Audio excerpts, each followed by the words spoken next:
Have you been playing duo queue with a partner in the bot lane and for some reason it seems there is something missing or something is not going exactly how you expected it to go? Well, today I'm going to give you 5 tips and the most important things for a duo bot lane, and I'm gonna help you improve your bot lane with your partner. My name is Zadarkus and this is Mastering SoloQ.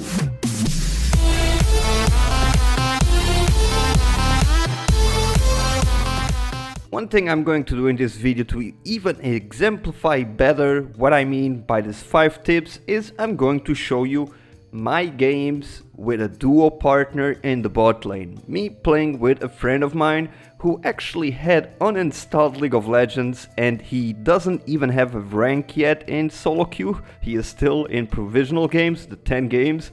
So he is basically out of the meta. He is coming back to the game. It's been a long time since he played, and if I'm not wrong, he ended something like silver last season and the previous one gold.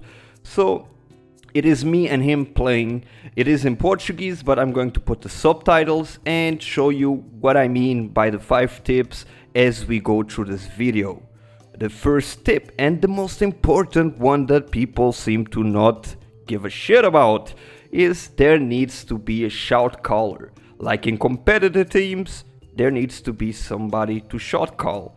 Normally when you just duo queue with a partner, everybody speaks, you're doing the game, you guys, even if you need, you're talking about stuff that has nothing to do with the game, you're listening to music and you're just playing the game out. No calls, nothing, you just play, and after it goes to hell, you start arguing because that is not what you wanted to do, or you thought that your friend wanted to do something else, and everything goes to hell. It is important that one of you, it doesn't matter if it is the AD carry or the support, it is up to you, one of you guys needs to be the shot caller.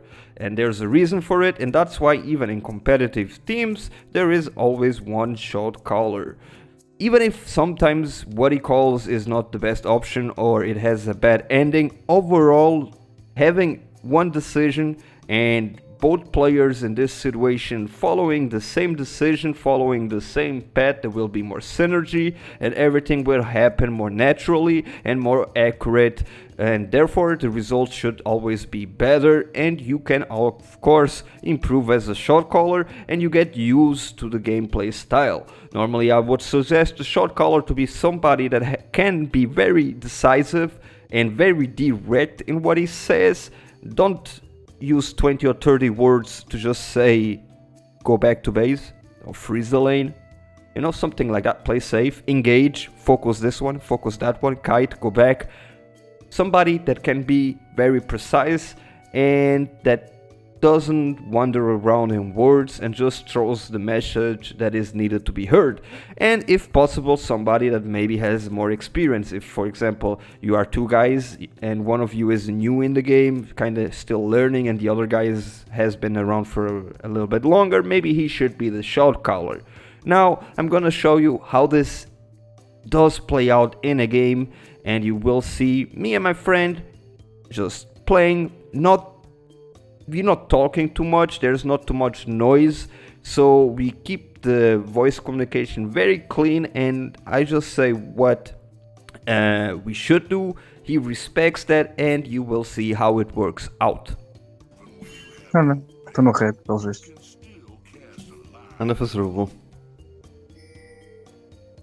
Queres? Yeah. Ficas tranquilo. Anda. Bora.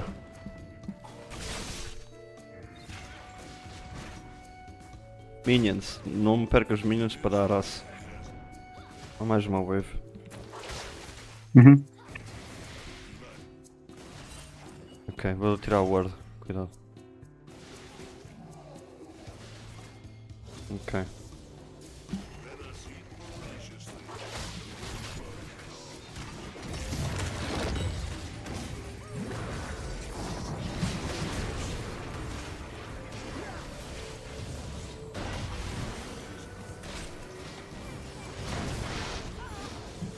Plays.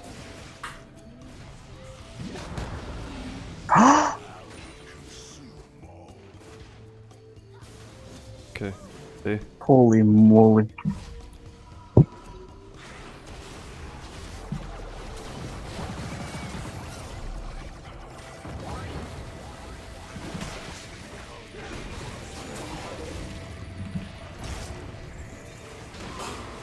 Caga neles, Botlane. Uhum. Temos que ir embora, está a vir o Kazax. Para. Espera aí. Força a torre, O que força a vais torre. fazer? Força a torre. É? É, Ele estava aqui em baixo. não passou, mas ele não passou. Eu estou a olhar para as wards. Força a torre. Aquela hora vai acabar. Está a vir, agora recua. Anda para a boca, anda para a boca, anda para a boca.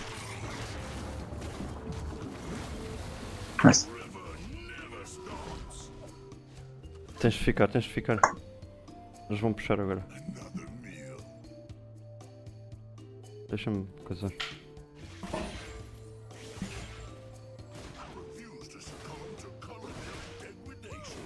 Agora puxa. Caso que se foi bem e agora a gente deve levar a torre. Eles também foram bem, acho não? Yeah. Caga, anda-te embora.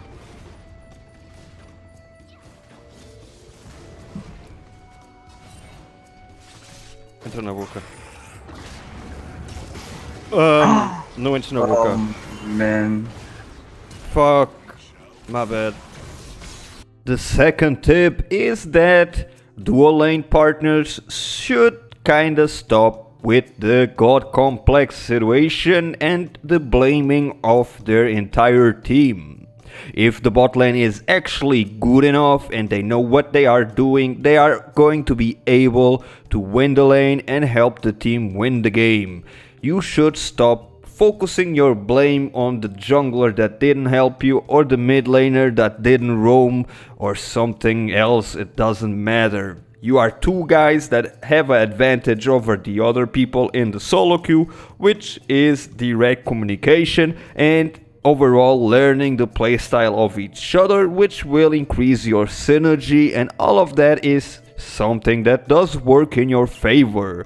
Like in SoloQ, as a dual lane, you should try to focus on improving your laning phase and your mid to late game together as a team. And you should stop focusing on blaming everybody else around you.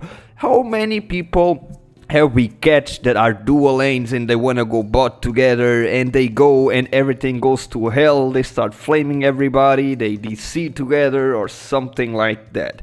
This will not make you improve and will take you nowhere. Maybe with some luck you'll get your account banned. Therefore, focus on what you did wrong. Were the wards times right? Did you get the correct vision? Did you engage on the correct timings, on the correct peaks? Did you farm correctly? Did you play safe? Did you take the tower when you could or when you should? Did you help your jungler, protect him in the jungle, do the objectives with him if you had the chance? Did you roam mid lane after you did take the bot lane? What happened? What did you do wrong? And you should focus on that. Here again, another example of me and my friend when something didn't go appropriately how we wanted. See how we react.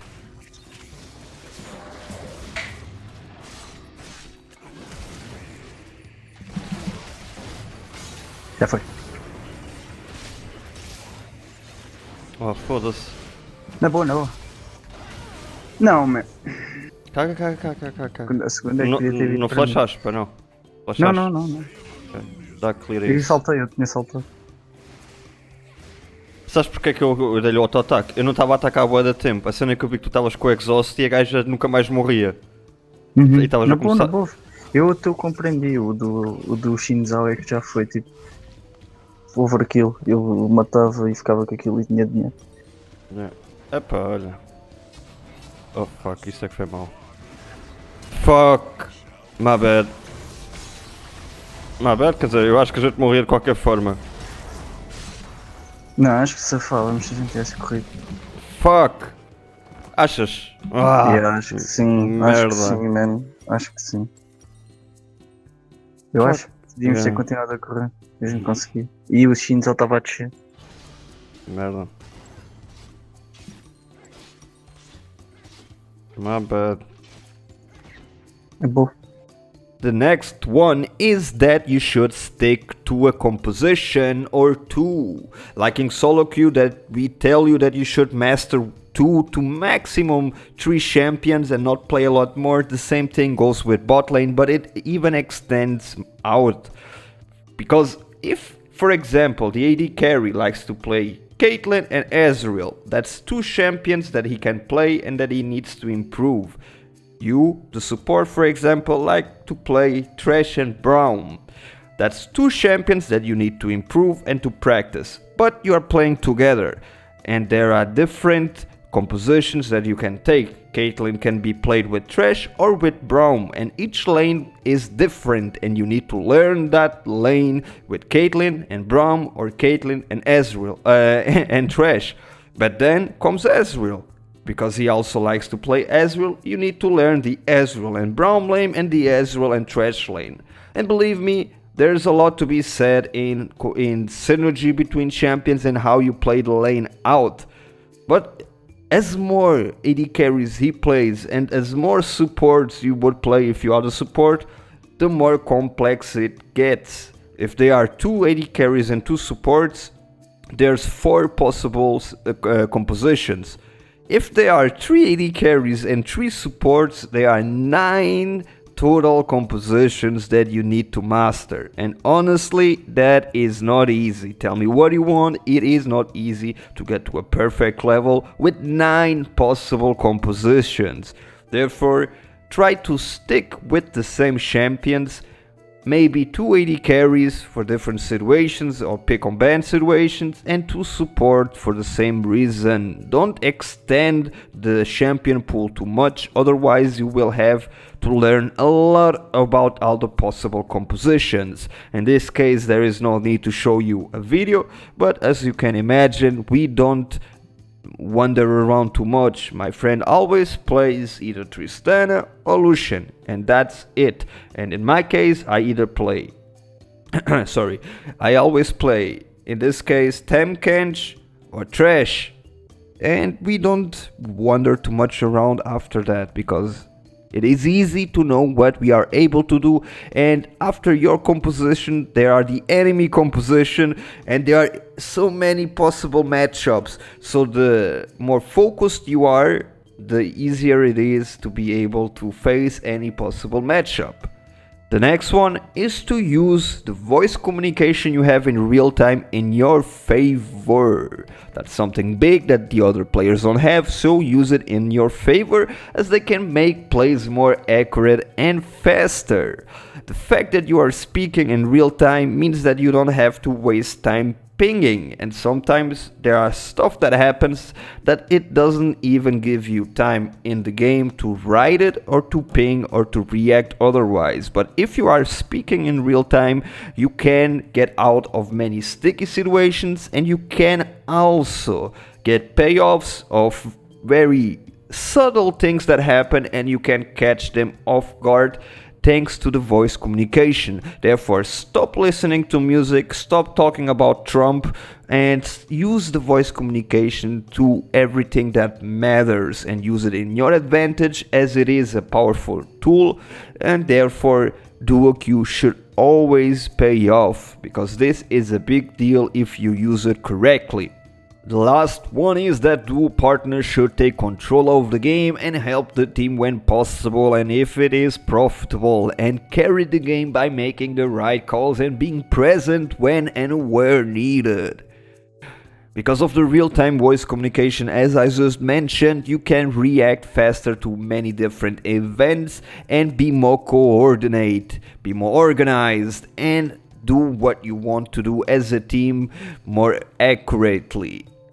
Also, because you are a duo lane and you are both playing together, if you're doing everything right, you should be able to win most of the lanes, get the advantage, and then it is up to you to join the mid lane, take the mid lane if there is the opportunity to do so, roam if possible, even as support during the laning phase, because you can talk with your teammate, with your AD carry, see if he can hang on there for 1 or 2 minutes. Maybe you as a support, you can roam and try to help the jungler in a gank or something like objective control. You can do a lot just by playing together and taking control of the game, and because you are two players pushing for the same idea and the same objective, there is a bigger chance that the other 3 solo players will follow you, because if there's only one player asking to push top lane, maybe the other people just keep doing what they want. But if there are already 2 guys doing that, the chances that they will join you increase by a lot. And therefore, if you get control of your lane, if you get the advantage, try to use that in your favor and use that power to control the game and carry the game. Para a torre do bot está tipo Açores. A gente vira o top. Está 1300. É. Leva-se a torre do top agora não. Está tudo a juntar top. These are the 5 tips for the dual lane bot lane, and therefore I hope it did help you and you will get more and better games. My name is Zadarkus, this video was made for you. I hope you enjoy it. If you did enjoy it, give it a thumbs up, leave a comment. I love to read your comment, and please let me know if it did help you indeed. Subscribe if you are not and share it with your friend, it helps me out a lot. My name has been Zadarkus and this video was made for you. Bye bye.